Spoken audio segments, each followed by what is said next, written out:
Hi everybody, welcome back to our channel. ഇന്ന് നമ്മൾ ചെയ്യുന്നത് പോത്ത് ഉലർത്താണ്. ഓണക്കാലത്ത് പോത്ത് ഉലർത്തെന്നൊക്കെ പറയുമ്പോൾ ഒരു വിരോധാഭാസമാണ്, എങ്കിലും വളരെ ടേസ്റ്റി ആയിട്ടുള്ള ഒരു പോത്തുലർത്താണിത്. കോട്ടയം സ്റ്റൈലിലുള്ളൊരു പോത്തുലർത്ത് നിങ്ങൾ ചെയ്ത് നോക്കാം. നമ്മളിതിലേക്ക് എടുത്തിരിക്കുന്ന 1 കിലോ പോത്തിറച്ചിയാണ്. നല്ല കഷ്ണങ്ങളാക്കി വൃത്തിയാക്കി കഴുകി ഒരു കുക്കറിലേക്ക് ഇടുക. അതിലേക്ക് ഒരു 50 ഗ്രാമിനടുത്ത് വെളുത്തുള്ളി ഇട്ട് കൊടുക്കുക. 50 ഗ്രാമിനടുത്ത് ഇഞ്ചി ചെറുതായിട്ട് അരിഞ്ഞ് അതും, ഒരു 100 ഗ്രാമിനടുത്ത് ചുവന്നുള്ളി ഇട്ട് കൊടുക്കുക. 1/2 കപ്പ് തേങ്ങ കൊത്തിയതും 1/2 ടീസ്പൂൺ മഞ്ഞൾപ്പൊടിയും ഇട്ട് കൊടുക്കുക.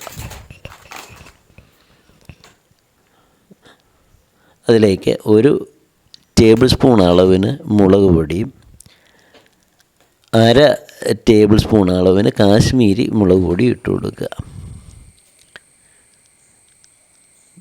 അത് ഇട്ടതിന് ശേഷം 1 ടേബിൾ സ്പൂൺ അളവിന് മീറ്റ് മസാല ചേർത്ത് കൊടുക്കുക. 1 ടേബിൾ സ്പൂൺ അളവിന് മല്ലിപ്പൊടിയും 1/2 ടേബിൾ സ്പൂൺ അളവിന് ഗരം മസാലപ്പൊടിയും ചേർത്ത് കൊടുക്കുക. ഗരം മസാല ചേർത്തതിന് ശേഷം 1 ടീസ്പൂൺ അളവിന് ഉപ്പ് ചേർത്ത് കൊടുക്കുക. ഉപ്പ് ഓരോരുത്തരുടെയും ഉപ്പിൻ്റെ ടേസ്റ്റ് താല്പര്യം അനുസരിച്ച് അളവ് കൂട്ടുക കുറയ്ക്കുക ചെയ്യുക. അതിലേക്ക് 2 തണ്ട് കറിവേപ്പില ഇട്ട് കൊടുക്കുക. 2 തണ്ട് കറിവേപ്പില ഇട്ടതിന് ശേഷം ഒരു 1/2 കപ്പോളം പുതിനയില ഇട്ട് കൊടുക്കുക. പുതിനയില ഓപ്ഷണലാണ്.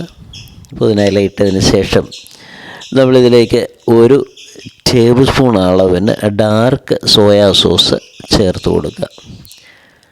ഡാർക്ക് സോയാ സോസ് ചേർത്ത് ഇതൊന്ന് ഇളക്കി ചേർക്കുക.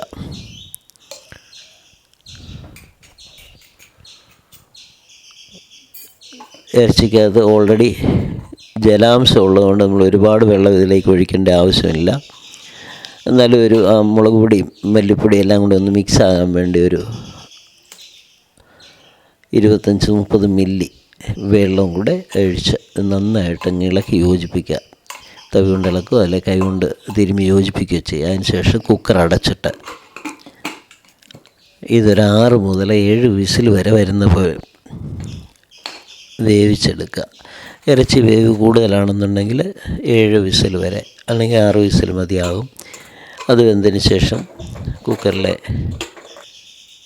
പ്രഷർ പോയി അത് അടപ്പ് തുറന്നിട്ട് ചൂട് കട്ടിയുള്ള ഒരു ചീനച്ചട്ടി അടുപ്പിൽ വെച്ചിട്ട് 50 മുതൽ 60 മില്ലി വെളിച്ചെണ്ണ ഒഴിച്ചു കൊടുക്കുക.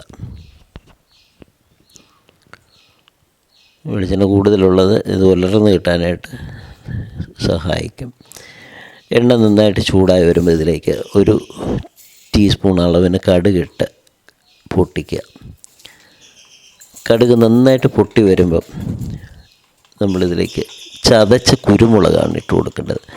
ഒരുപാട് പൊടിഞ്ഞു പോകേണ്ട, ഒന്ന് ചതച്ച് തരിയായിട്ട് കിടക്കുന്ന കുരുമുളക് അതൊരു 1.5 ടീസ്പൂൺ, 1.4 മുതൽ 1.5 ടീസ്പൂൺ അളവിന് ഇട്ട് കൊടുക്കുക.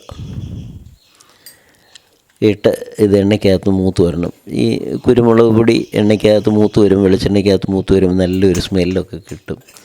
അത് നന്നായിട്ടൊന്ന് മൂത്ത് വന്നതിന് ശേഷം നമ്മളിതിലേക്ക് 1 മീഡിയം സൈസ് സവാള കനം കുറച്ചരിഞ്ഞത് ഇട്ട് കൊടുക്കുക. സവാള ഇട്ട് നന്നായിട്ടൊന്ന് വഴന്ന് വരണം. ഈ സമയമെല്ലാം മീഡിയം ഫ്ലെയിമിൽ വെച്ചാൽ മതി. ആ മീഡിയം ഫ്ലെയിമിൽ അല്പം താത്ത് വെച്ചാൽ മതിയാകും. സവാളയും എന്നുണ്ട് കുരുമുളകും എല്ലാം കൂടെ നന്നായിട്ടൊന്ന് വഴന്നു വന്നതിന് ശേഷം അതിലേക്ക് നമ്മൾ വേവിച്ച് വെച്ചിരിക്കുന്ന നമ്മുടെ പോത്തിറച്ചി ഇട്ട് കൊടുക്കുക. പോത്തിറച്ചി ഇട്ട് നന്നായിട്ട് ഇളക്കി യോജിപ്പിക്കുക. ഇതിൽ ജലാംശം മുഴുവൻ വറ്റി വരണം. അതുകൊണ്ട് തീ മീഡിയം ലെവലിൽ തന്നെ വെച്ച് കൊടുത്തിട്ട് ആ ജലാംശം ഒന്ന് വറ്റി വരുമ്പോഴത്തേക്ക് വീണ്ടും തീ ലോ ഫ്ലെയിമിലേക്ക് കൊണ്ടുവരിക. അങ്ങനെ വെച്ച് പൂർണ്ണമായിട്ടും ജലാംശം വറ്റി ഇതൊന്ന് വരണ്ട് വരുന്നിടം വരെ നമ്മൾ ഇടയ്ക്കിടയ്ക്ക് ഇളക്കി കൊടുക്കുക. ആവശ്യമെങ്കിൽ അല്പം എണ്ണ ചേർത്ത് കൊടുക്കുക. അപ്പോൾ ഇത് ഇറച്ചിക്കകത്ത് നല്ലപോലെ നെയ്യുടെ അംശം ഉള്ളതുകൊണ്ട് വീണ്ടും ഞാൻ എണ്ണ ചേർക്കുന്നില്ല. ആ നെയ്യ് തന്നെ ഇത് വരണ്ട് വരും. ഇപ്പോൾ ഇത് നന്നായിട്ട് വരണ്ട് തുടങ്ങിയിട്ടുണ്ട്.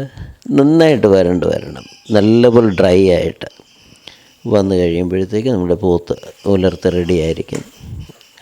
ഇത് വളരെ ടേസ്റ്റി ആയിരിക്കും, വളരെ നല്ലൊരു സ്മെല്ലും കിട്ടും. എല്ലാവർക്കും ചെയ്ത് നോക്കാവുന്നതേ ഉള്ളൂ. നിങ്ങളിത് ചെയ്ത് നോക്കുക. ഈ വീഡിയോ നിങ്ങൾക്ക് തീർച്ചയായിട്ടും ഇഷ്ടമാകും. ഇത് ഇഷ്ടമായെങ്കിൽ ലൈക്ക് ചെയ്യാനും ഷെയർ ചെയ്യാനും സബ്സ്ക്രൈബ് ചെയ്യാനും മറക്കരുത്. ഇതുവരെ സബ്സ്ക്രൈബ് ചെയ്യാത്തവർ പ്ലീസ്. വീണ്ടും കാണും വരെ എല്ലാവർക്കും ഗുഡ് ബൈ.